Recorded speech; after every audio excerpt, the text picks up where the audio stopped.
BCom third sem Marketing Management, Vijayanagara Srikrishna Devaraya university Ballari. ಮೂರನೇ session ಆಗಿರ್ತಕ್ಕಂಥದ್ದು. Syllabus ಪ್ರಕಾರ ಮೂರನೇ ಸೆಷನ್. ಇವತ್ತು ಡಿಸ್ಕಸ್ ಮಾಡ್ತಕ್ಕಂಥ ಒಂದು topic classification of market. Marketing ಮ್ಯಾನೇಜ್ಮೆಂಟಲ್ಲಿ ಬರ್ತಕ್ಕಂಥದ್ದು ಕ್ಲಾಸಿಫಿಕೇಶನ್ಸ್ ಆಫ್ ಮಾರ್ಕೆಟ್. ಇದನ್ನು ನಾವು ಭಾಳಷ್ಟು ತಿಳ್ಕೊಳ್ಬೇಕಾಗಿರ್ತಕ್ಕಂಥದ್ದು.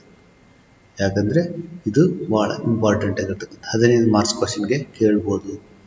What is the marketing management classification of market ಅಂತ ಕೇಳ್ಬೋದು, ಹೇಳಲಿಕ್ಕಾಗಲ್ಲ. ಇಂಥ ಒಂದು ಸಿಚುವೇಶನ್ ತಿಳ್ಕೊಬೇಕು. ಕ್ಲಾಸಿಫಿಕೇಶನ್ ಆಫ್ ಮಾರ್ಕೆಟ್ ಭಾಳಷ್ಟು ಇಂಪಾರ್ಟೆಂಟ್ ಆಗಿರ್ತಕ್ಕಂಥ. ನೆಕ್ಸ್ಟ್ ನೋಡಿ, ಇಲ್ಲಿವರೆಗೆ ಆಗಿರ್ತಕ್ಕಂಥ ಒಂದು ನೀವೆಲ್ಲ ತಿಳ್ಕೊಂಡಿರ್ತಕ್ಕಂಥದ್ದು meaning of marketing, definition of marketing, meaning of marketing management, definitions of marketing management ಇವನ್ನೆಲ್ಲ ನಾವು ತಿಳ್ಕೊಂಡಿದ್ದೇವೆ ಈಗಾಗಲೇ.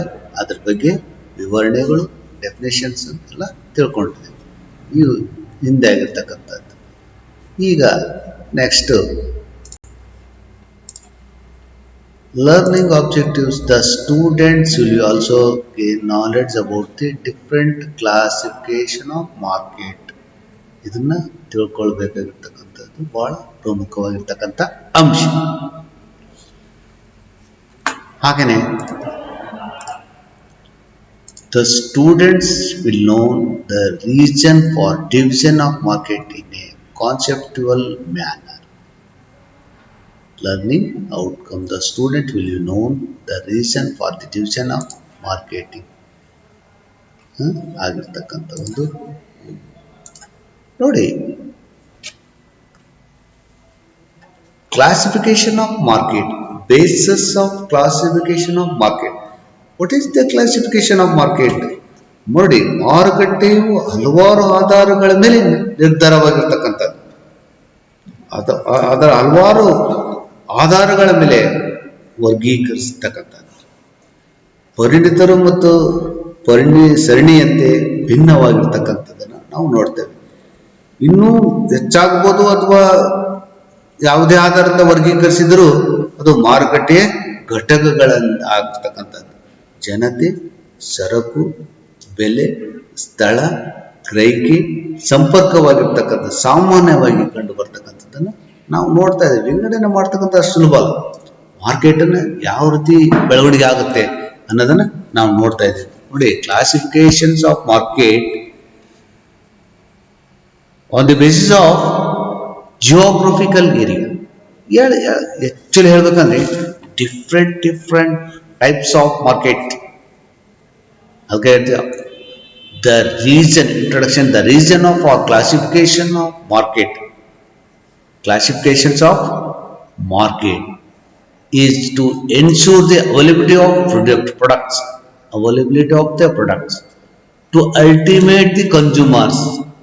ನೋಡಿ, to the ultimate consumer at the right place, at the right time, at the right price. ನೋಡಿ, ಒಳ್ಳೆಯ ಬೆಲೆಗೆ, ಒಳ್ಳೆಯ ಟೈಮ್ಗೆ, ಒಳ್ಳೆಯ ನಿರ್ಧಾರ ಇರ್ತಕ್ಕಂಥದ್ದು. ಅಂದರೆ ಒಳ್ಳೆಯ ಉತ್ತಮವಾದ ಬೆಲೆಗೆ ಸಿಗಬೇಕಾಗಿರ್ತಕ್ಕಂಥದ್ದು ಬಹಳ ಪ್ರಮುಖವಾಗಿರ್ತಕ್ಕಂಥದ್ದು. ಒಳ್ಳೆಯ ಸ್ಥಳದಲ್ಲಿ ಸಿಗಬೇಕು.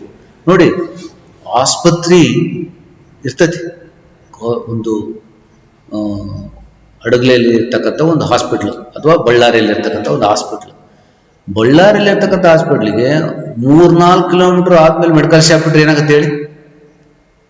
ಸಮಸ್ಯೆಗಳು ಕ್ರಿಯೇಟ್ ಆಗ್ತವೆ.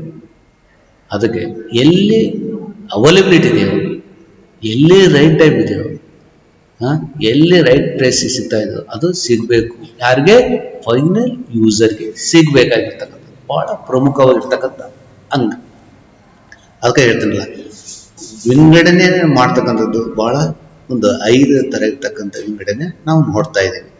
ಅದು ಯಾವುದಂದ್ರೆ ರೈಟ್ ಪ್ರೈಸ್ ರೈಟ್ ಅಲ್ಟಿಮೇಟ್ ಕನ್ಸ್ಯೂಮರ್ಗೆ ಸಿಗಬೇಕಾಗಿರ್ತಕ್ಕಂಥ ಪ್ರಾಡಕ್ಟ್ ಒಂದೇದು. On the basis of selling area covered, on the basis of selling ಇವೆಲ್ಲ ಡಿಸ್ಕಸ್ ಮಾಡ್ಬೇಕು ನಾವು, ಈಗ ತಿಳ್ಕೊಳ್ರಿ ಒಂದೇದು. ಎರಡನೇದು on the basis of commodities traded, on the basis of commodities traded. ಮೂರನೇದು on the basis of nature of dealings, ಮೂರನೇದಾಗಿರ್ತಕ್ಕಂಥದ್ದು. ನಾಲ್ಕನೇದು on the basis of nature of goods sold ಆಗಿರ್ತಕ್ಕಂಥದ್ದು. ಐದನೇದು on the basis of time long term market. ಇವು 5 classification of market. ನೋಡಿ, ಮಾರುಕಟ್ಟೆ ಬೆಳವಣಿಗೆ ಆಗಬೇಕಾದ್ರೆ ಒಂದು ಸ್ಲಿಪ್ಪರ್ ಅಂಗಡಿ ಇಟ್ಟಿರ್ತೇವೆ ತಿಳ್ಕೊಳ್ಳಿ, ಒಂದು ಬಟ್ಟೆ ಅಂಗಡಿ ಕ್ಲಾತ್ ಮರ್ಚೆಂಟ್ಸ್ ಅನ್ನು ಹಾಕಿರ್ತೇವೆ, ರೆಡಿಮೇಡ್ ಶೋರೂಮ್ ಅಂತ ಹಾಕಿರ್ತೇವೆ. ರೆಡಿಮೇಡ್ ಶೋರೂಮ್ ಎಲ್ಲರಿಗೂ ಬೇಕಾಗಿರುವಂತ ರೆಡಿಮೇಡ್ ಶರ್ಟ್ ಅನ್ನು ತರಬೇಕು. ನೋಡಿ, 1ನೇ ಕ್ಲಾಸ್ ಇರ್ತಾನೆ, 2ನೇ ಕ್ಲಾಸ್ ಇರ್ತಾರೆ, 5ನೇ ಕ್ಲಾಸ್, ಇದು ನೋಡಿ 10 ವರ್ಷದಿಂದ ಹಿಡಿದು 85-90 ವರ್ಷದವರೆಗಿರ್ತಕ್ಕಂಥ ರೆಡಿಮೇಡ್ ಶರ್ಟ್ಗಳು ಪ್ಯಾಂಟ್ಗಳು ಇಡಬೇಕಾಗಿರ್ತವೆ. ಒಂದಲ್ಲ, ಈಗ 10ನೇ ವರ್ಷಕ್ಕೆ ಬೇಕಾಗಿರ್ತಕ್ಕಂಥ ಒಂದು ಪ್ಯಾಂಟ್ ಶರ್ಟ್ ತಗೊಳ್ಬೇಕಾದ್ರೆ ಕಲರ್ಸ್, ಡಿಸೈನ್, ಪ್ರೈಸ್ ಇವು ಬಹಳ ಪ್ರಮುಖವಾಗಿರ್ತಕ್ಕಂಥದ್ದು. ಬೆಲೆ ಅನಂತರದಲ್ಲಿ, ಬಟ್ ಕ್ವಾಲಿಟಿ, ಅದರ ಒಂದು ಅಳತೆ, ಅದರ ಒಂದು ಗುಣ, ಕಲರ್ಸ್ ಇವೆಲ್ಲ ಇರಲೇಬೇಕಾಗ್ತಕ್ಕಂಥದ್ದು. ಅದಕ್ಕೆ ನೋಡಿ, ಮಾರ್ಕೆಟ್ ವೃದ್ಧಿ ಆಗಲಿಕ್ಕೆ ಡಿಫ್ರೆಂಟ್ ಜನ ಇರ್ತಾರೆ. ಅಂದರೆ ವಯಸ್ಸಿನ ಹೊರಗೆ ಇರ್ತಕ್ಕಂಥದ್ದು. ಈಗ 10 ವರ್ಷದನಿಗೆ 12 ವರ್ಷಕ್ಕೆ ಬರಲ್ಲ, 12 ವರ್ಷದನಿಗೆ 15 ವರ್ಷಕ್ಕೆ ಬರಲ್ಲ. ಯಾವ ಮಾರ್ಕೆಟ್ ಯಾವ್ದು ಹೆಚ್ಚಿಗೆ ಸೇಲ್ ಆಗ್ತದೆ ಅಂತ ಗೊತ್ತಿಲ್ಲ. ಮಾರ್ಕೆಟು ರಿಸರ್ಚ್ ಮಾಡಲಿಕ್ಕೆ ಮಾರ್ಕೆಟು ಹಿಂಗೆ ಇರ್ತಂತ ಅಂತ ಹೇಳಲಿಕ್ಕೆ ಆಗಲ್ಲ. ಅದಕ್ಕೆ ಮಾರ್ಕೆಟ್ ಯಾವ ರೀತಿ ಬೆಳವಣಿಗೆ ಆಗುತ್ತೆ. ಈಗ ಒಂದು ಏರಿಯಾ ಬಿಹಾರ ಭಾಳ ಕಮ್ಮಿ ಆಗುತ್ತೆ, ಮಹಾರಾಷ್ಟ್ರ ಭಾಳಷ್ಟು ಮುಂದುವರೆದರ ಆ್ಯಕ್ಚುಲಿ ಹೇಳ್ಬೇಕಂದ್ರೆ ಮಹಾರಾಷ್ಟ್ರ ಬಿಸ್ನೆಸ್ಸಲ್ಲಿ ಮುಂದುವರೆದಿರ್ತಕ್ಕಂಥದ್ದು. ಹಾಗೆಯೇ ಕರ್ನಾಟಕನೂ ಅಷ್ಟೇನೆ. ಅದಕ್ಕೆ ಯಾವ ಮಾರ್ಕೆಟ್ ಯಾವ ರೀತಿ ಇದೆ ಅಂತಕ್ಕಂಥದ್ದು ನೀವು 5 ಪಾಯಿಂಟಲ್ಲಿ ನಾವು ತಿಳ್ಕೊಳ್ಬೇಕಾಗಿರ್ತಕ್ಕಂಥದ್ದು ಭಾಳ ಪ್ರಮುಖವಾಗಿರ್ತಕ್ಕಂಥ ಅಂಶ.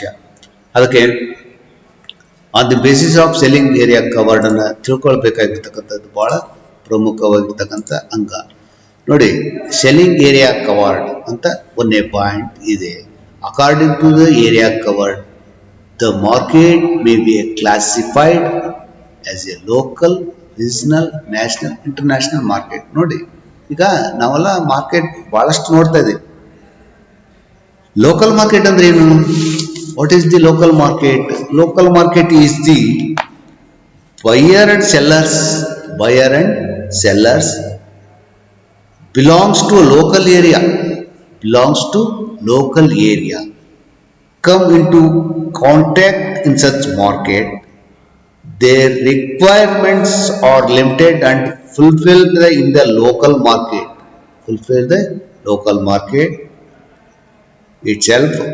Perishable goods like vegetables, milk, fish, flowers, and heavy and bulky goods like stones, bricks, stands have a local market. ನಾವೆಲ್ಲ ನೋಡ್ತಾ ಇದ್ದೀವಿ, ಸಂತೆ ಮಾರ್ಕೆಟ್ ಇರ್ಬೋದು, ವೆಜಿಟೇಬಲ್ ಮಾರ್ಕೆಟ್ಸ್, ಇವೆಲ್ಲ ಲೋಕಲ್ ಮಾರ್ಕೆಟ್ಸ್. ರೀಜನಲ್ ಮಾರ್ಕೆಟ್ ಅಂದ್ರೆ ಏನು? What is the regional market? Regional market ನಮ್ಮ ಒಂದು ಕರ್ನಾಟಕ ಕನ್ನಡ ಇರ್ತಕ್ಕಂಥದ್ದು, ಮಹಾರಾಷ್ಟ್ರ ಮರಾಠಿ ಇರ್ತಕ್ಕಂಥ ರೀಜನಲ್ ನಮ್ಮ ಕರ್ನಾಟಕದಲ್ಲಿ ನಡೀತಕ್ಕಂಥ ಒಂದು ರೀಜನಲ್ ಮಾರ್ಕೆಟ್. ಅಂದರೆ ನಮ್ಮ ಕರ್ನಾಟಕ ಯಾವ ಕಂಪ್ನಿ ಇದ್ದೇವೆ ಇಲ್ಲೇ ಮಾರ್ತಾ ಇದ್ರೆ, ಇಲ್ಲೇ ಪ್ರಾಡಕ್ಟ್ ತಯಾರು ಮಾಡಿ ಇಲ್ಲೇ ಮಾರ್ತಾ ಇದ್ರೆ, ಅದನ್ನ ನಮ್ಮ ರಾಜ್ಯದಲ್ಲೇ ಮಾರಿದ್ರೆ ರೀಜನಲ್ ಮಾರ್ಕೆಟ್ ಅಂತೇಳಿ ಕರಿತಾ ಇದ್ದೀವಿ. ಹಾಗೆಯೇ ನ್ಯಾಷನಲ್ ಮಾರ್ಕೆಟ್ ಅಂದ್ರೆ ಏನು? In a national market is the people of a nation can buy or sell goods at any place within the political boundaries of their country. ನಮ್ಮ ದೇಶದಾಗ ಉತ್ಪಾದನೆ ಮಾಡಿ ನಮ್ಮ ದೇಶದಲ್ಲಿ ಸರಕುಗಳನ್ನು ಮಾರಾಟ ಮಾಡ್ತಕ್ಕಂಥದ್ದು within the political boundary of their country. Example, cloth, wheat, edible oil, sugar, electric goods, cotton, ಇವೆಲ್ಲ ನ್ಯಾಷನಲ್ ಮಾರ್ಕೆಟ್. ಇಲ್ಲೇ ಉತ್ಪಾದನೆ ಮಾಡಿ ಇಲ್ಲೇ ತಯಾರು ಮಾಡಿ ನಮ್ಮ ಭಾರತ ದೇಶದ ಒಳಗಡೆನೆ ಸೇಲ್ ಮಾಡ್ತಕ್ಕಂಥದ್ದು ನಾವು ನ್ಯಾಷನಲ್ ಮಾರ್ಕೆಟ್ ಅಂತೇಳಿ ಕರಿತಾ ಇದ್ದೀವಿ. ಹಾಗೆಯೇ ಇಂಟರ್ನ್ಯಾಷನಲ್ ಮಾರ್ಕೆಟ್ ಅಂದ್ರೆ ಏನು? ನಮ್ಮ ಭಾರತ ದೇಶದಲ್ಲಿ ಇರ್ತಕ್ಕಂಥ ಬಿಟ್ಟು it is also known as world market ಅಂತ ಕರಿತೀವಿ. ಇಂಟರ್ನ್ಯಾಷನಲ್ ಮಾರ್ಕೆಟ್ ಅಂದ್ರೆ it is known as A world market. It is an international market. People of different countries participate in buying and selling of goods. ನೋಡಿ, ನಾವರ ಮಾರ್ತೀವಿ ಅಥವಾ ಅವರಾದ್ರೂ ಕಳಿಸ್ತಾರೆ, ಮಾರ್ತಾ ಇರ್ತಾರೆ. ಅದಕ್ಕೆ ನಾವರ ತೆಗೆದುಕೊಳ್ಬೋದು ಅಥವಾ ಅವರ ತೆಗೆದುಕೊಳ್ಬೋದು. ಮಾರ್ತಕ್ಕಂಥದ್ದು ನಮ್ಮ ದೇಶದಿಂದ ಬೇರೆ ದೇಶಕ್ಕೆ ಮಾರಿದ್ರೆ ಅಥವಾ ಬೇರೆ ದೇಶದಿಂದ ನಮ್ಮ ದೇಶಕ್ಕೆ ಮಾರಿದ್ರೆ, the world market covers is contain to the national to the commodities which is produced in certain nations. Only the produced at low cost compared to other countries. ನೋಡಿ, ಕೆಲವೊಂದು ಕಂಟ್ರಿಯಲ್ಲಿ ಹೆಂಗಂದ್ರೆ ಇಂಟರ್ನ್ಯಾಷನಲ್ ಮಾರ್ಕೆಟ್ ಅಂದ್ರೆ, ಈಗ ಫಾರ್ ಎಕ್ಸಾಂಪಲ್ ಗೋಲ್ಡ್ ಇದೆ. Gold, silver, rubber, tea, jute, petrol, electronic goods, 4 wheelers, helicopters, aeroplanes, ಇವೆಲ್ಲ ಇರ್ತಕ್ಕಂಥ world market. Actually ಆಯಾ ದೇಶದಲ್ಲಿ ಇರ್ತಕ್ಕಂಥ ಮಾರ್ಕೆಟ್ಗೆ ನಿಂದಿರ್ತಕ್ಕಂಥದ್ದು. ಈ ಗೋಲ್ಡು ನಮ್ಮ ದೇಶದಲ್ಲಿ ಭಾಳ ಇದೆ, ಬೇರೆ ದೇಶದಲ್ಲಿ ಹೆಚ್ಚಿಗಿದೆ. ಪೆಟ್ರೋಲು ನಮ್ಮ ದೇಶದಲ್ಲಿ ಹೆಚ್ಚಿಗಿದೆ, ಅದೇ ಬೇರೆ ದೇಶದಲ್ಲಿ ಕಮ್ಮಿ ಇದೆ. ಹೀಗಿರ್ತಕ್ಕಂಥದ್ದು ಒಂದೊಂದು ದೇಶದಲ್ಲಿ ಒಂದೊಂದು ಇರ್ತಕ್ಕಂಥದ್ದು. ಯಾಕಂದ್ರೆ ಅಲ್ಲಿ ಉತ್ಪಾದನೆ ಆಗ್ತಕ್ಕಂಥ ಗೂಡ್ಸ್ಗಳು ಅಲ್ಲಿ ರೇಟ್ ಕಮ್ಮಿ ಇರ್ತವೆ, ನಮ್ಮ ಬೇರೆ ದೇಶದಲ್ಲಿ ರೇಟ್ ಹೆಚ್ಚಿಗೆ ಇರ್ತವೆ. ಅದಕ್ಕೆ ವರ್ಲ್ಡ್ ಮಾರ್ಕೆಟ್ ಹೆಂಗೆ ಇರುತ್ತೆ ಹೇಳಲಿಕ್ಕಾಗಲ್ಲ. ಉತ್ಪಾದನೆ ಮಾಡ್ತಕ್ಕಂಥದ್ದು ಕಡಿಮೆ ಬೆಲೆ, ಬಟ್ ಮಾರಾಟ ಮಾಡ್ತಕ್ಕಂಥದ್ದು ಹೆಚ್ಚಿಗೆ ಬೆಲೆ ಆಗ್ತಾ ಇದೆ ಅಂತ ಒಂದು ಸಿಚುವೇಶನ್. ಅದಕ್ಕೆ is A area covered, geographical area ಅಂತ ಹೇಳಿಲ್ಲ, geographical area on the basis of study ಇರ್ತಕ್ಕಂಥದ್ದು, ರಾಷ್ಟ್ರೀಯವಾಗಿರ್ತಕ್ಕಂಥದ್ದು, ಅಂತಾರಾಷ್ಟ್ರೀಯ ಮಟ್ಟದಲ್ಲಿ ಇರ್ತಕ್ಕಂಥ ಬೆಳವಣಿಗೆ ಆಗಲಿಕ್ಕೆ 4 market, local, national and national and international market ಅನ್ನು ನೋಡ್ತಾ ಇದ್ದೀವಿ. ಈಗ ಎರಡನೇದು commodities traded. Commodities traded, the market is different based on the product sold. Cotton market, tea market, Boolean market. ನೋಡಿ, ಕಮಾಡಿಟೀಸ್ ಅಂದ್ರೆ ಪ್ರಾಡಕ್ಟ್ ಮೇಲೆ ನಿಂತಿರ್ತಕ್ಕಂಥದ್ದು. ಈಗ ಕಾಟನ್ ಮಾರ್ಕೆಟ್ ಸಪರೇಟ್ ಆಗಿರ್ತಕ್ಕಂಥ ಕಾಟನ್ ಮಾರ್ಕೆಟ್. ಟೀ ಮಾರ್ಕೆಟ್ ಅಂದ್ರೆ ಡಿಫ್ರೆಂಟ್ ಟೀ ಪಾಕೆಟ್, ಟೀ ಉತ್ಪಾದನೆ ಮಾಡ್ತಕ್ಕಂಥ ಮಾರ್ಕೆಟೇ ಬೇರೆ. Boolean market ಅಂದ್ರೆ ಗೋಲ್ಡ್ ಮಾರ್ಕೆಟ್. ಅಂದ್ರೆ ಗೋಲ್ಡ್ ಯಾರು ತಗೊಳ್ತಾರೆ, ತಗೊಳ್ತಕ್ಕಂಥ ಮಾರ್ಕೆಟ್ ಯಾವುದು? ಈಗ ಹೈ ಉನ್ನತ ಇನ್ಕಮ್ ಇರ್ತಕ್ಕಂಥದ್ದು, ತಲಾದೆ ಹೆಚ್ಚಿಗೆ ಇರ್ತಕ್ಕಂಥ, ಅದಕ್ಕೆ ಏನಾಗ್ತದೆ ಬುಲಿಯನ್ ಮಾರ್ಕೆಟ್. ಇದು ಕಮಾಡಿಟೀಸ್ ಅಂದ್ರೆ ಆ ವಸ್ತುವಿನ ಮೇಲೆ ನಿಂತಿರ್ತಕ್ಕಂಥದ್ದು ಮಾರ್ಕೆಟ್. ವಸ್ತುವಿನ ಮೇಲೆ ಬುಲಿಯನ್ ಮಾರ್ಕೆಟ್ ಅಂತೇಳಿ ಕರಿತಾ ಇದ್ದೀವಿ. ಅದು ನಿಂತಿರ್ತಕ್ಕಂಥ ಒಂದು market, different based on the product sold. Next one,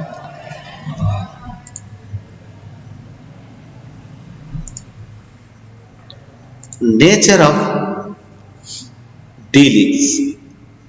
nature of dealings ನೋಡಿ, ನೇಚರ್ ಅಂದ್ರೆ ಭೌಗೋಳಿಕವಾಗಿರ್ತಕ್ಕಂಥ, ಜಿಯೋಗ್ರಫಿಕಲ್ ಆಗಿರ್ತಕ್ಕಂಥದ್ದು. ಫ್ಯಾಮಿಲಿ ಮಾರ್ಕೆಟ್ ಇರ್ಬೋದು, ಹೇಳಲಿಕ್ಕಾಗಲ್ಲ. ಸರಕು ಸೇವೆಗಳನ್ನು ಕುಟುಂಬದ ಸದಸ್ಯರ ಮಧ್ಯೆ ಇರ್ತಕ್ಕಂಥ ಕೆಲವೊಂದು ನಡೀತಕ್ಕಂಥದ್ದು. ನೇಚರ್ ಅಂದ್ರೆ ಅಟ್ ಪ್ರೆಸೆಂಟ್ ಇರ್ತಕ್ಕಂಥ market may be a spot or cash market. The market may be spot or cash market ಅಂದ್ರೆ ತಕ್ಷಣನೇ ದುಡ್ಡು ಕೊಡೋದು. ಸ್ಪಾಟ್ ಎಲ್ಲಿ ನಡೀತೈತೆ ವ್ಯವಹಾರ, ಮಾರ್ಕೆಟ್ ಅಲ್ಲೇ ದುಡ್ಡು ಕೊಟ್ಬಿಡೋದು. ಅದು spot market and cash market. Or future or forward markets. While in split market, goods are bought and sold immediately in the case of future market. In the case of future market, actual buying and selling take place at a future time as agreed by the buyer and sellers. Nodi, at the time of goods sold, manufactured to final customers.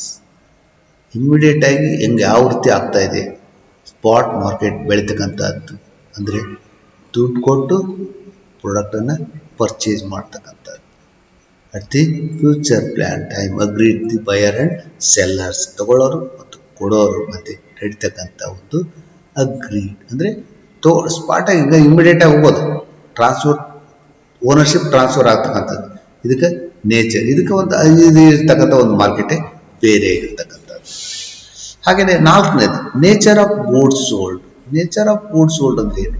The market may be a consumer goods or industrial goods.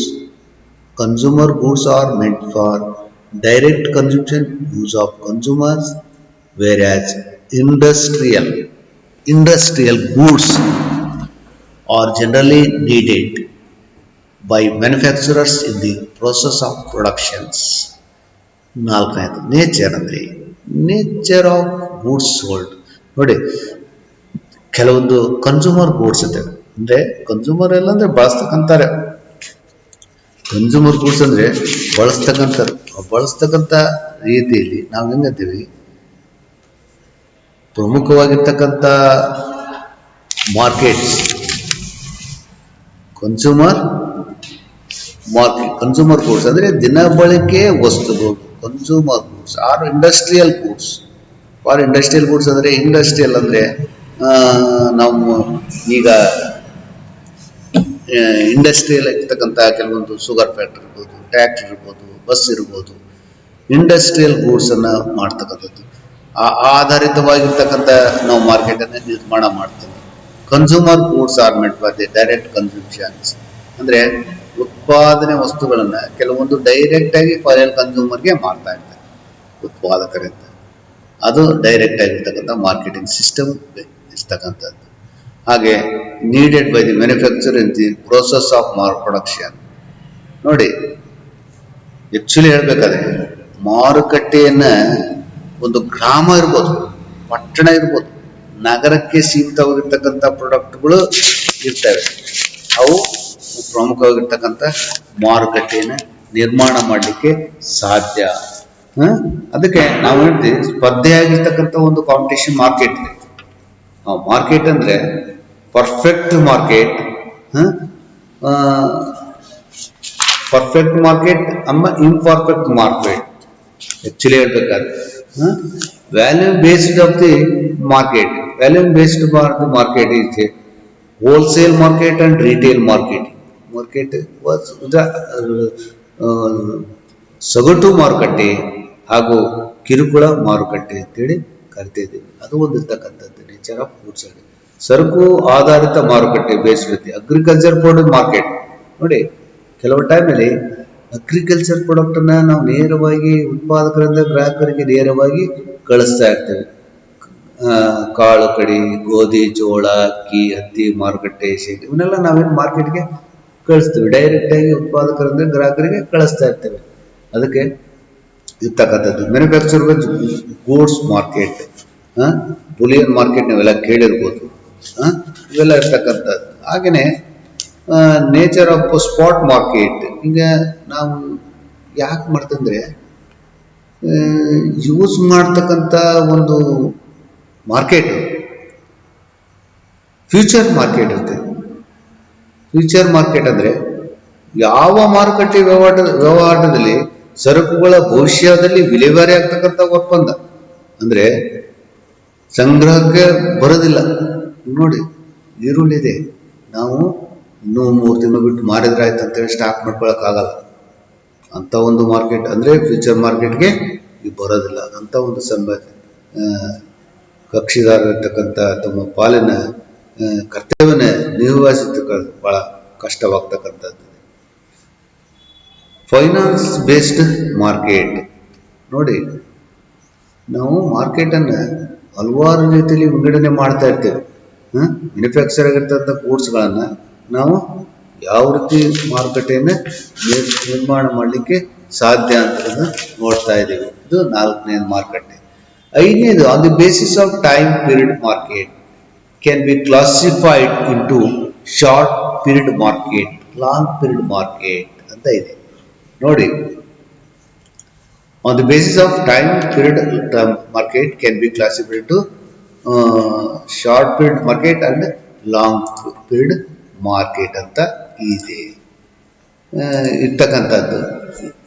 ಹಿಂದೆ ಇರ್ತಕ್ಕಂಥದ್ದು ನಾವು ನೋಡ್ತಾ ಇದ್ದೀವಿ. ಅದಕ್ಕೆ ಮಾರ್ಕೆಟನ್ನು ಬೆಳವಣಿಗೆ ಆಗಲಿಕ್ಕೆ ಕೆಲವೊಂದು short period ಇದ್ದಾವೆ, ಕೆಲವೊಂದು ಲಾಂಗ್ ಪೀರಿಯಡ್ ಮಾರ್ಕೆಟ್ ನೋಡಿದ್ದೇವೆ. ಅಂದರೆ ಶಾರ್ಟ್ ಪೀರಿಯಡ್ನಲ್ಲೇ ಮಾರ್ತಕ್ಕಂಥದ್ದು. ಅಂದರೆ ಈಗ ಮಾರುಕಟ್ಟೆ ಇರ್ತಕ್ಕಂಥ ವಿಂಗಡಣೆ ಮಾಡಿರ್ತಕ್ಕಂಥದ್ದು ಶಾರ್ಟ್ ಪೀರಿಯಡ್ ಅಂದರೆ ಸ್ವಲ್ಪ ಅಲ್ಪ ಅವಧಿ ಮಾರುಕಟ್ಟೆ. ಲಾಂಗ್ ಪೀರಿಯಡ್ ಮಾರ್ಕೆಟ್ ಅಂದರೆ ಲಾಂಗ್ ಆಗಿರ್ತಕ್ಕಂಥ ವರ್ಷ ಅಥವಾ 2 ವರ್ಷ ಬರ್ತಕ್ಕಂಥ ಮಾರ್ಕೆಟ್ ನೋಡ್ತಾ ಇದ್ದೀವಿ. ಅದಕ್ಕೆ ಹೇಳ್ತಿಲ್ಲ, ಮಾರುಕಟ್ಟೆಯನ್ನು ನಿಲ್ಲಕ್ಕೆ ಕಸ್ಟಮರ್ಸನ್ನು ನಾವು ಯಾವ ರೀತಿ ನಿಂದಿರ್ತೇವೆ ಇಲ್ಲಿ ನೋಡಿ, ಕೇಳಿ ಒಂದಿಷ್ಟು.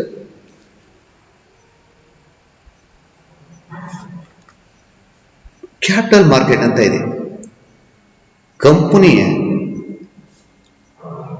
ಹೂಡಿಕೆದಾರನು ಕಂಪನಿಯ ವಲಯಕ್ಕೆ ವಾಣಿಜ್ಯೋದ್ಯಮದಾರರಿಗೆ ದೀರ್ಘಾವಧಿವರೆಗೂ ಹಣಕಾಸಿನ ಪೂರೈಕೆಯನ್ನು ಮಾಡುವ ಮಾರುಕಟ್ಟೆ ಬಂಡವಾಳ ಮಾರುಕಟ್ಟೆ. ಇದು ಅತ್ಯಂತ ವ್ಯವಸ್ಥಿತವಾಗಿರ್ತಕ್ಕಂತಹ ನಿಯಂತ್ರಣವನ್ನು ಹೊಂದಿರತಕ್ಕಂಥ ಮಾರುಕಟ್ಟೆ ಇದೆ. ಇಲ್ಲಿ ಸಂಸ್ಥೆಗಳು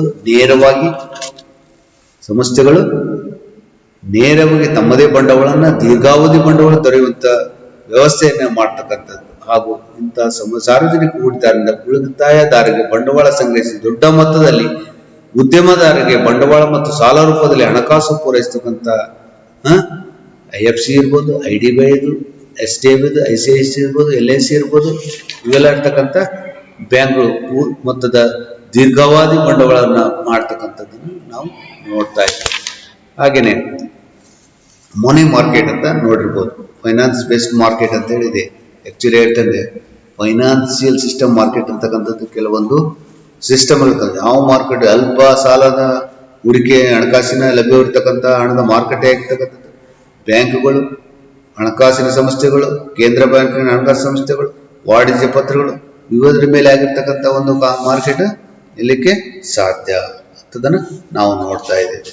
ಹಾಗೆಯೇ ಸಾಲದ ಮಾರುಕಟ್ಟೆ, call money market, bill market, collection loan market, ಇವೆಲ್ಲ ಆಗಿರ್ತಕ್ಕಂಥ ಒಂದು ನಿಯಂತ್ರಣ ಮಾರುಕಟ್ಟೆ ಅಂತೇಳಿ ಕರಿತಾ ಇದ್ದೇವೆ. ಇದು ಆಗಿರ್ತಕ್ಕಂಥ ಇವತ್ತಿನ ಒಂದು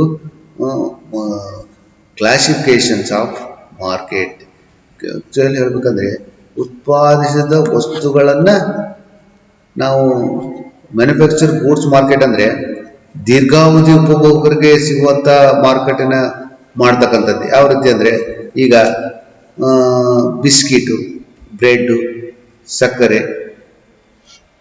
ಚಾಪುಡಿ ಇತ್ಯಾದಿ ಇನ್ನೂ ಕೆಲವು ದೀರ್ಘಾವಧಿ ವಸ್ತುಗಳು ಬಳಸಬಹುದು. ಉದಾಹರಣೆಗೆ cycle, mixer, fan, TV, mobile, motor ಬೈಕ್ಗಳು ಹಾಗೂ ಕೆಲವು ಸರಕುಗಳು ಹೆಚ್ಚಿನ ಪ್ರಯೋಜನ ಆಗ್ತಕ್ಕಂಥ ಒಂದು ಮಾರ್ಕೆಟು ಇದೆ. ಆಮೇಲೆ ಇನ್ನೊಂದು ಮಾರ್ಕೆಟ್ ಅಂದರೆ ಅತ್ಯಮೂಲ್ಯವಾಗಿರ್ತಕ್ಕಂಥ ಚಿನ್ನ, ಬೆಳ್ಳಿ, ವಜ್ರ ಇರುವ ಪ್ರತ್ಯೇಕ ಮಾರುಕಟ್ಟೆ ಚಿನ್ನವಾರ ಮಾರುಕಟ್ಟೆ ಎನಿಸ್ತಕ್ಕಂಥ. ಇದರಲ್ಲಿ ಕಬ್ಬಿಣ, ತಾಮ್ರಗಳನ್ನು ಸೇರಿಸಬಹುದು. ಚಿನ್ನ ಬೆಳ್ಳಿಯ ಮಾರುಕಟ್ಟೆ ದೇಶದ ವಿದೇಶಿ ವಿನಿಮಯ ನಿರ್ಧರಿಸುವ ಅಂಶವಾಗಿದೆ.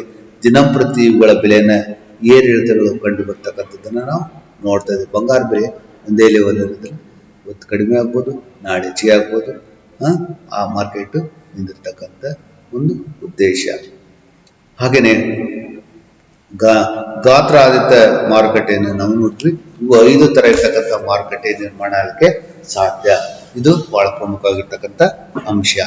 ಹಾಗೆಯೇ ನೆಕ್ಸ್ಟ್ ಇದ್ರ ಮೇಲೆ ಮಾರುಕಟ್ಟೆ ನೋಡಿ, ಹಲವಾರು ರೀತಿಯ ಹಲವಾರು ಮಾರುಕಟ್ಟೆಗಳನ್ನು ನಾವು ನೋಡಿದ್ದೇವೆ. ಅದಕ್ಕೆ ನಿಮಗೆ ಆಗ್ತಕ್ಕಂಥ ರೀತಿಯಲ್ಲಿ ನಾವು ನೋಡ್ತಾ ಇದ್ದೇವೆ. ಕೆಲವೊಂದು ಕ್ವಶನ್ಸ್ ಇದೆ. Which is the following of classification of market is correct ಅಂತ ಇದೆ. ಇಂದು which of the following classification of market correct ನೋಡಿ. ಕೊನೆಯ ಕ್ವಶನ್ಗೆ selling area, commodities traded, nature of dealings and goods sold. Next one is all of the above. ಒಂದನೇ ಕ್ವಶನ್ಗೆ 4 answer ಇದಾವೆ. Selling area which is the following classification of market ಅಂದ್ರೆ correct answer ಏನಂತ ಹೇಳ್ತಾ ಇದ್ದಾರೆ. Selling area, commodity traded, nature of dealings and goods sold. ಇವು ಮೂರು answer correct ಇದಾವೆ. ಮೂರು ಆನ್ಸರ್ ಕರೆಕ್ಟ್ ಇದ್ರೆ ಹೆಂಗೆ? All of the above. ನಾಲ್ಕನೇ ಆನ್ಸರ್ ಕರೆಕ್ಟ್ ಡಿ ಅಂತೇಳಿ ಹೇಳ್ತಾ ಇದ್ದೀವಿ. ಯಾಕಂದ್ರೆ D answer is a correct. ಅಂದ್ರೆ ಅದಕ್ಕೆ ಹೇಳ್ತಾರೆ which is the following classification market is correct. Selling area, commodities traded, nature of dealings and goods sold ಅಂತೇಳಿ ಹೇಳ್ತಾ ಇದೆ. ಎರಡನೇ questions, according to the area covered, according to the area covered, the market may be classified into local ಒಂದನೇದು, ಎರಡನೇದು regional, C national and international market, D all of the above. ನೋಡಿ, area covered, area covered the market may be classified into. ನೋಡಿ ಹಿಂಗೆ divide ಮಾಡ್ತೀರಾ?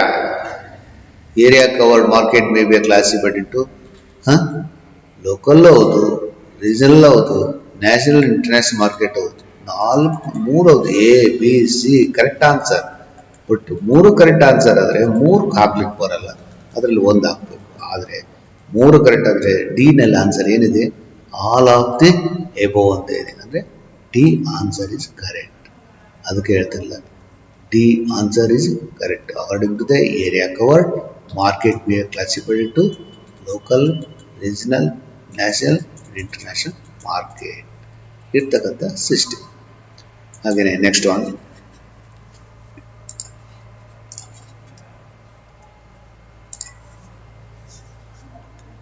Market.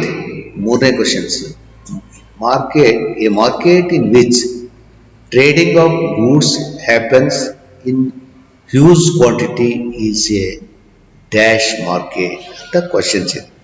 ನೋಡಿ, actually ಹೇಳ್ಬೇಕಾದ್ರೆ market in which trading goods happens huge quantity is a. Huge quantity ಅಂದ್ರೆ ಏನು? ಬಹಳ ದೊಡ್ಡದಾಗಿರ್ತಕ್ಕಂಥ ಕ್ವಾಂಟಿಟಿ, ಬಹಳಷ್ಟು ಲಾಟ್ ಆಫ್, ಅಂದ್ರೆ ಹೆಚ್ಚಿಗೆ ಲೋಡ್ ಗಂಟೆ ತಗೊಳ್ಳೋದು. ಮಾರ್ಕೆಟ್ ಲೋಡ್ ಗಂಟೆ ತಗೊಳ್ಳೋದು ಅಂದ್ರೆ ಯಾವುದು ಟ್ರೇಡ್ ವ್ಯವಹಾರ ಮಾಡ್ತಕ್ಕಂಥದ್ದು ಮಾರ್ಕೆಟ್ನಲ್ಲಿ? Wholesale, retail. A answer is wholesale market. ಎರಡು B regulated market, C spot market, D retail market ಅಂತ ಇದೆ. ರಿಟೇಲ್ ಮಾರ್ಕೆಟ್ ಅಂದ್ರೇನು? ಅಲ್ಪ ಪ್ರಮಾಣದಲ್ಲಿ ವ್ಯವಹಾರವನ್ನು ಮಾಡ್ತಕ್ಕಂಥದ್ದು. ಸ್ಪಾಟ್ ಮಾರ್ಕೆಟ್ ಅಂದ್ರೇನು? ಕ್ಯಾಶ್ ಅಂಡ್ ಕ್ಯಾರಿ ಆಗ್ತಕ್ಕಂಥ ಒಂದು ಸ್ಮಾಲ್ ಮಾರ್ಕೆಟ್, ಅಂದ್ರೆ ಲೋಕಲ್ ಮಾರ್ಕೆಟ್ ಅಂತ ಹೇಳಿ ಕರಿತೇವೆ. ರೆಗ್ಯುಲೇಟೆಡ್ ಮಾರ್ಕೆಟ್ ಅಂದ್ರೇನು? ದಿನಂಪ್ರತಿ ತಗೊಳ್ತಕ್ಕಂಥದ್ದು ಮಾರ್ಕೆಟ್. ಅಂದ್ರೆ ಈಗ ಸಕ್ಕರೆ, ಅಕ್ಕಿ, ಗೋಧಿ, ಜೋಳ, ದಿನಂಪ್ರತಿ ಬಳಕೆಯ ವಸ್ತುಗಳನ್ನ ದಿನಂಪ್ರತಿ ತೆಗೆದುಕೊಳ್ಳತಕ್ಕಂಥ ಮಾರ್ಕೆಟ್. ಹಾಗೇನೆ ಎ ಹೋಲ್ಸೇಲ್ ಮಾರ್ಕೆಟ್ ಅಂದ್ರೆ, ಹೋಲ್ಸೇಲ್ ಅಂದ್ರೆ ಈಗ ಸಕ್ಕರೆ ಲೋಡ್ ಗಂಟೆ ಸಕ್ಕರೆ ತಗೊಳ್ಳೋದು, ಗೋಧಿ ಲೋಡ್ ಗಂಟೆ ಗೋಧಿ ತಗೊಳ್ಳೋದು. ಹ್ಯೂಜ್ ಕ್ವಾಂಟಿಟಿ ಅಂದ್ರೆ ಹೋಲ್ಸೇಲ್ ಮಾರ್ಕೆಟ್. ಅದಕ್ಕೆ ಹೋಲ್ಸೇಲ್ ಮಾರ್ಕೆಟ್ ಅಂದ್ರೆ ಎಂತ ಅರ್ಥ? ದೊಡ್ಡ ಮಾರ್ಕೆಟ್. ಅದಕ್ಕೆ wholesale market is right answer. ಅದಕ್ಕೆ A answer is correct. The market is which trading of goods happens in huge quantity is a wholesale market. Answer is correct, A. ಹಾಗೇನೆ next question is 4. On the basis of time or period. ನೋಡಿ, on the basis of time. Time ಅಂದ್ರೆ ಅವಧಿ, period ಅಂದ್ರೆ ಅದು ಒಂಥರ ಅವಧಿ ಇದ್ದಾಗೆ. Market can be classified into short period market, A. B long period market, C both A and B, D none of the above. ನೋಡಿ, short period market ಅಂದ್ರೆ small, ಸಣ್ಣ ಮಾರ್ಕೆಟ್. ಇನ್ನೊಂದು ಲಾಂಗ್ ಪೀರಿಯಡ್ ಮಾರ್ಕೆಟ್ ಅಂತ ಇದೆ, ದೊಡ್ಡ market. On the basis of time and period market can be classified into ಹೇಳ್ತಾ ಇದ್ದಾರೆ ಅವರು. ಅದಕ್ಕೆ ಆನ್ಸರ್ ಯಾವುದು ಅಂದ್ರೆ short period market correct answer, long period market correct answer. But ಇವೆರಡು ಆನ್ಸರ್ ಕರೆಕ್ಟ್ ಅಂದ್ರೆ ಎರಡು ಆಗ್ಲಿಕ್ಕೆ ಬರಲ್ಲ. ಮತ್ತೆ ಯಾವ್ದು ಹಾಕ್ಬೇಕು? ಸಿ ಅಂತ ಇದೆ, ಬೋತ್ ಎ ಅಂಡ್ ಬಿ ಅಂತ ಇದೆ. ಎರಡೂ ಕರೆಕ್ಟ್ ಇದ್ದಾಗ both A and B is a correct answer. ಯಾವುದಲ್ಲ ಅಂತೇಳಿ ಡಿ ಕೊಟ್ಟಿದ್ದಾರೆ. ಅದನ್ನ ಯಾವುದಲ್ಲ ಅಂತಂದ್ರೆ ಅದು ಬೇಸಿಸ್ ಆಫ್ ಟೈಮ್ ಪೀರಿಯಡ್ ಅಂದ್ರೆ ಅವಧಿ, short term and long period ಎರಡಕ್ಕೂ ಇರ್ತಕ್ಕಂಥದ್ದು. ಅದಕ್ಕೆ ಟೈಮ್ ಹೆಂಗೆ ಸಿಗ್ತಾ ಇದೆ, ಪೀರಿಯಡ್ ಇರ್ತಕ್ಕಂಥದ್ದು ಯಾವುದಿದೆ, ಶಾರ್ಟ್ ಟರ್ಮ್ ಮಾರ್ಕೆಟ್ ಹೌದು, ಲಾಂಗ್ ಟರ್ಮ್ ಮಾರ್ಕೆಟ್ ಹೌದು. ಅದಕ್ಕೆ ಎರಡೂ ಮಾರ್ಕೆಟ್ ಅಂತ ಏನಾಗ್ತದೆ, C answer is correct, both A and B answer is correct. ಇದು ಇರ್ತಕ್ಕಂಥ ಸಿಚುವೇಶನ್ಸ್. Answer is C. ಇದು 4ನೇ ಕ್ವಶನ್ಗೆ C answer is correct. Next one, last questions is the following is not a factors of productions ಅಂತ ಹೇಳ್ತಾರೆ. following is not a factors of productions ಅಂತ ಹೇಳ್ತಾ ಇದ್ದೇನೆ. Land, labour, product, capital. ನೋಡಿ, factor of productions, production ಮಾಡೋದು ಯಾವುದು? Land ಏನಾದ್ರು ಭೂಮಿ ಮಾಡ್ತೇವೆ, ತಯಾರು ಮಾಡ್ತೇವೆ? ಇಲ್ಲ. ಲೇಬರ್ ಏನಾದ್ರು ತಯಾರು ಮಾಡ್ತೇವೆ? ಇಲ್ಲ. ಕ್ಯಾಪಿಟಲ್ ಏನಾದರೂ ತಯಾರು ಮಾಡ್ತೇವೆ? ಇಲ್ಲ. ಬಂಡವಾಳ ಲೇಬರ್ ಅಲ್ಲ, ಲ್ಯಾಂಡ್ ಅಲ್ಲ, ಕ್ಯಾಪಿಟಲ್ ಅಲ್ಲ. ಹಾಗಾದ್ರೆ ಯಾವುದು? ಪ್ರಾಡಕ್ಟ್. ಉತ್ಪಾದನೆ ಮಾಡ್ತಕ್ಕಂಥದ್ದು ಯಾವುದು? ಪ್ರಾಡಕ್ಟ್. ಅಂದರೆ ಪ್ರಾಡಕ್ಟ್ ಇದೇ ರೀತಿ ಇರಬೇಕು ಅಂತ ಏನಿಲ್ಲ, ಆದರೆ ಪ್ರಾಡಕ್ಟನ್ನು ತಯಾರು ಮಾಡ್ತಕ್ಕಂಥ ರೀತಿ. ಅದಕ್ಕೆ ಪ್ರಾಡಕ್ಟನ್ನು ಯಾವ ರೀತಿ ನಾವು ತಯಾರು ಮಾಡ್ತೇವೆ ಅನ್ನೋದು ಭಾಳ ಪ್ರಮುಖವಾಗಿರ್ತಕ್ಕಂಥ ಅಂಶ. ಅದಕ್ಕೆ the following is not a factors productions, C is a product. Production ಆಗಿರ್ತಕ್ಕಂಥದ್ದನ್ನು ನಾವು ನೋಡ್ತೇವೆ. ಅದಕ್ಕೆ ಹೇಳ್ತಿಲ್ಲ, ಪ್ರಾಡಕ್ಟನ್ನು ತಯಾರು ಮಾಡ್ತಕ್ಕಂಥದ್ದು, ಈ ಮಾರ್ಕೆಟ್ಗೆ ನಿರ್ಮಾಣ ಮಾಡಲಿಕ್ಕೆ ಕಸ್ಟಮರೇ ಕಾರಣರು. ಅದಕ್ಕೆ ಮಾರ್ಕೆಟ್ ಕ್ಲಾಸ್ ಹಲವಾರು ರೀತಿಯ ಹಲವಾರು ಮಾರ್ಕೆಟನ್ನು ಸೃಷ್ಟಿಸಿದೆ. ಉದಾಹರಣೆಗೆ ನಾನು ಹೇಳ್ದಂಗೆ ಕೇಳಿ, ಈಗ ಹುಟ್ಟಿದ ಮಗು ಇದೆ, ಹುಟ್ಟಿದ ಮಗುವಿನಿಂದ ಹಿಡಿದು 65-70 ವರ್ಷದವರೆಗೆ ಇರ್ತಕ್ಕಂಥ ಹ್ಯಾಬಿಟ್ಸ್, ಅವನು ಊಟ ಮಾಡ್ತಕ್ಕಂಥ ಹ್ಯಾಬಿಟ್ಸ್ ಇರ್ಬೋದು, ಆನಂತರ ಡ್ರೆಸ್ ಮಟೀರಿಯಲ್ಸ್ ಇರ್ಬೋದು, ಶೂ ಇರ್ಬೋದು, ಬಿಹೇವಿಯರ್ಸ್ ಇರ್ಬೋದು, ಅವನು ಬಳಸ್ತಕ್ಕಂಥ ವಸ್ತುಗಳಿರ್ಬೋದು. ವಸ್ತುಗಳಂದರೆ ಈಗ ಸೈಕಲ್ ತೊಗೊತಾನೆ, ಸಣ್ಣದಾಗ ತ್ರೀ ವೀಲ್ ಸೈಕಲ್ ತೊಗೊತಾನೆ. ಅವನು ಪ್ರೈವೇಟ್ ಸ್ಕೂಲಿಗೆ ಬಂದರೆ ಸೈಕಲ್ ಬೇಕಂತಾನೆ, 2 ವೀಲರ್ ಸೈಕಲ್ ಬೇಕಂತ. ಹೈಸ್ಕೂಲಿಗೆ ಬಂದರೆ 2 ವೀಲರ್ ಸ್ಕೂಟಿ ಅಥವಾ 2 ವೀಲರ್ ಇರ್ತಕ್ಕಂಥ ಹೋಂಡಾ ಕಂಪ್ನಿ ಇರ್ತಕ್ಕಂಥ ಸ್ಕೂಟರ್ ಇರ್ಬೋದು ಅಥವಾ ಬೈಕ್ ಇರ್ಬೋದು ತೊಗೊಳ್ತಕ್ಕೆ ಆಸೆ ಪಡ್ತಾನೆ. ಹಾಗೆಯೇ ಅವನು ಮುಂದೆ ಒಂದು 25 ವರ್ಷಕ್ಕೆ ಬಂದರೆ 4 ವೀಲರ್ ಬೇಕಂತಾನೆ. ಆಮೇಲೆ ಇನ್ನೂ ಬೆಳವಣಿಗೆ ಹೆಚ್ಚಿಗೆ ಆತಂದರೆ ಹೆಲಿಕಾಪ್ಟರ್ ಕೇಳ್ಬೋದು, ಹೆಲಿಕಾಪ್ಟರ್ನಲ್ಲಿ ಅಡ್ಡಾಡ್ಬೋದು ಅಥವಾ ಈ ಪ್ಲೇನಲ್ಲಿ ಅಡ್ಡಾಡ್ಬೋದು. ಅವನ ಹ್ಯಾಬಿಟ್ಸ್ ಇರ್ತಕ್ಕಂಥ ನೋಡಿ, ತಲಾ ಆದಾಯ ಹೆಚ್ಚಿಗೆ ಆದಂಗೆಲ್ಲ ಅವನ ಆಸೆ ಆಕಾಂಕ್ಷೆಗಳು ಹೆಚ್ಚಿಗೆ ಆಗ್ತವೆ. ಆಸೆ ಆಕಾಂಕ್ಷೆಗಳು ಹೆಚ್ಚಿಗೆ ಆದರೆ ಮಾರ್ಕೆಟ್ ಬೆಳೀಲಿಕ್ಕೆ ಸಾಧ್ಯ.